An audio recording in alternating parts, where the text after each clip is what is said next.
सभी का सपना है बोर्ड एग्जाम में टॉप करने का। लगभग सारे ही बोर्ड्स ने एग्जाम डेट जो है घोषित कर दी है, एक तरह से हम कह सकते हैं। अब आप लोग क्या करोगे, फटाफट से जगोगे कि हाँ यार मुझे ये भी पढ़ना है, ये भी पढ़ना, बहुत सारा पढ़ना है ना। एक होता है आपका स्मार्ट वर्क, एक होता है आपका हार्ड वर्क। ये जो सेशन रहने वाला है आप लोगों के एग्जाम में आपको काफी अच्छे मार्क्स दिला सकता है।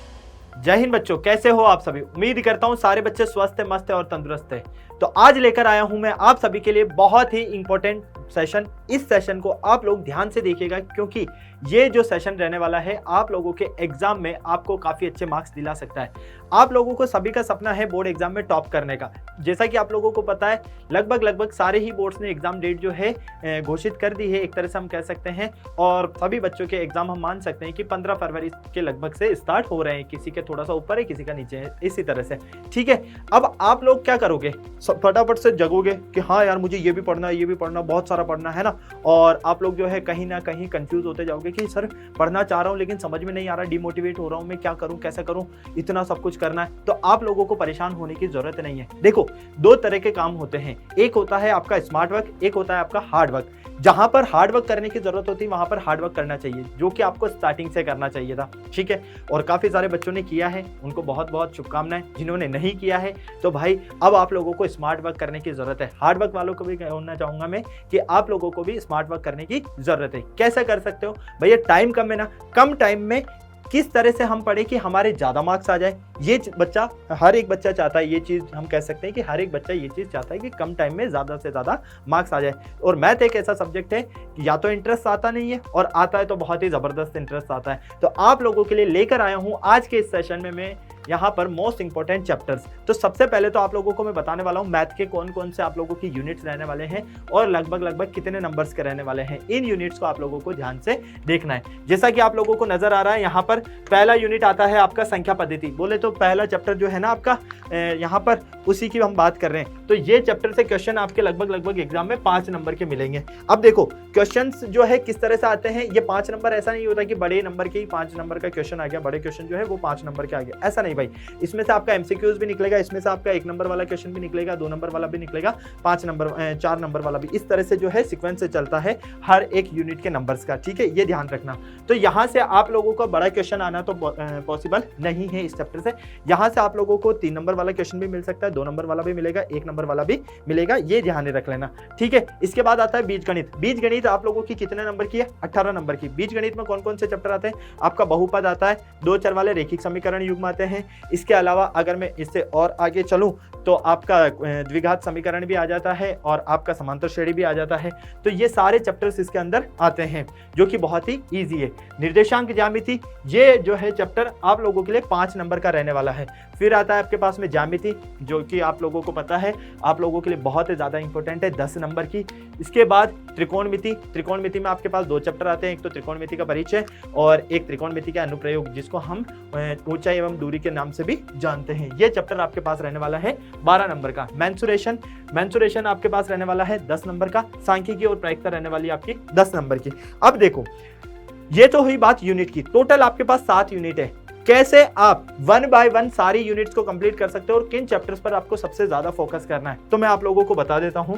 आपको सबसे ज्यादा फोकस करने की जो जरूरत है वो 3 से 4 यूनिट्स पर है। ठीक है, एक तो आपकी ये यूनिट, क्योंकि बहुत ही आसान है, यहां से बड़ा क्वेश्चन आपका फिक्स आता है। सांख्यिकी से बड़ा क्वेश्चन आपको मिलेगा, प्रायिकता से छोटा क्वेश्चन मिलेगा। ये यूनिट आपको पूरे के पूरे 10 नंबर दिला सकती है, ये ध्यान रखना। ठीक है, इसके अलावा यहां से अगर आप देखोगे मेंसुरेशन, इसको भी आप कर सकते हो, लेकिन इसे आप, मैं कहना चाहूंगा सबसे लास्ट में करना। क्यों?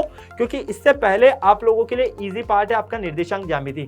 इसको भी अगर आप कंप्लीट करते हो तो आपके 5 नंबर भी यहां से पक्के हो रहे हैं। फिर आता है आपके पास त्रिकोणमिति। इस त्रिकोणमिति को करते हो आप तो आपके पास में 12 नंबर पक्के हो रहे हैं। ठीक है, ये सारी चीजें होने के बाद में आप लोग आइए मेंसुरेशन और ज्यामिति पर।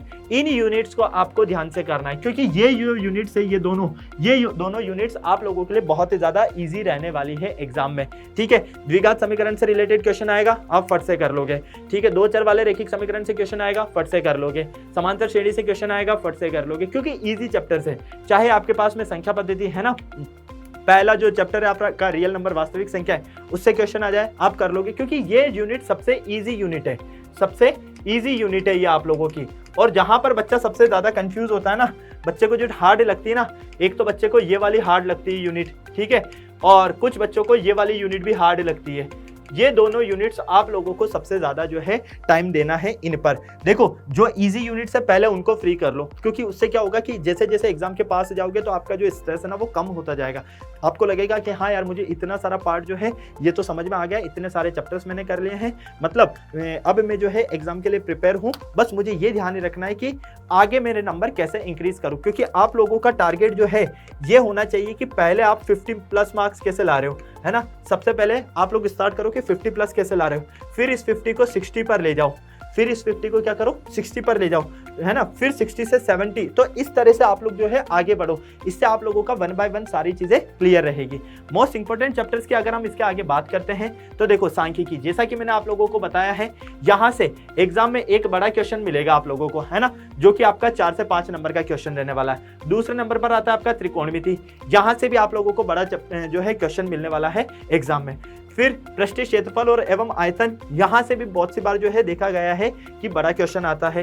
त्रिभुज और निर्देशांक ज्यामिति, भैया ये 5 जो चैप्टर है इनको तो घोट कर पी लेना, क्योंकि ये अगर आपने कर लिए तो बाकी तो आपके अपने आप हो जाएंगे। क्योंकि आपको मैंने अभी बताया बीज गणित आपका सबसे ईजी पार्ट है, वो आपको पूरे 18 नंबर दिला रहा है, ठीक है। यहाँ से त्रिकोणमिति आपको कितने नंबर दिला रहा है भाई, 12 नंबर दिला रहा है। सांख्यिकी प्रायिकता कितने नंबर दिला रही है, 10 नंबर दिला रही है, ठीक है, ये भी लगभग 10 नंबर का है। त्रिभुज की अगर मैं बात करूं, ज्यामिति आपके पास में 10 नंबर के लगभग की आ जाती है। निर्देशांक ज्यामिति आपके पास में 5 नंबर की आ जाती है।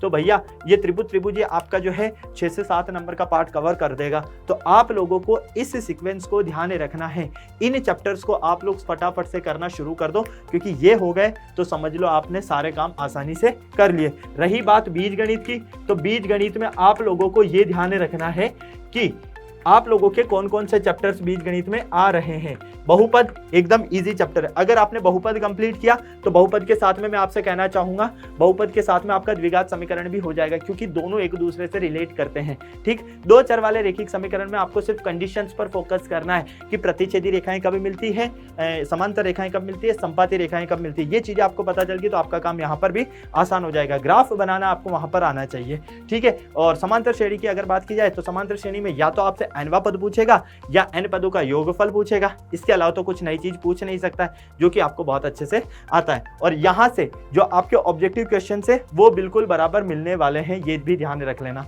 ठीक है। इन पार्ट से आप लोगों को ऑब्जेक्टिव क्वेश्चंस जो एग्जाम में मिलेंगे वो यहीं से मिलेंगे सबसे ज्यादा, इसलिए फोकस करना पूरा। ओके, तो ये थे बेटा आपके इंपॉर्टेंट चैप्टर्स। आई होप आप लोग जो है इसी अकॉर्डिंग प्रिपरेशन करोगे, और मुझे जरूर बताना आज का ये सेशन आप लोगों को कैसा लगा, और कमेंट बॉक्स में कमेंट करके बताइएगा जरूर कि नेक्स्ट सेशन आप किस तरह का चाहते हैं। फिर मिलेंगे हम न्यू सेशन में। अगर मजा आया है, अच्छा लगा है तो सेशन को लाइक कीजिएगा, शेयर कीजिएगा, और कमेंट बॉक्स में मुझे जरूर बताइएगा कैसा लगा है आप लोगों को सेशन।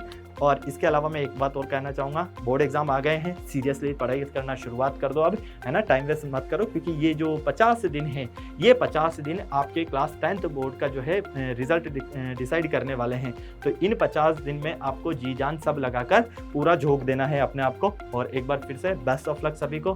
फिर मिलते हैं न्यू सेशन में, तब तक जय हिंद, जय भारत।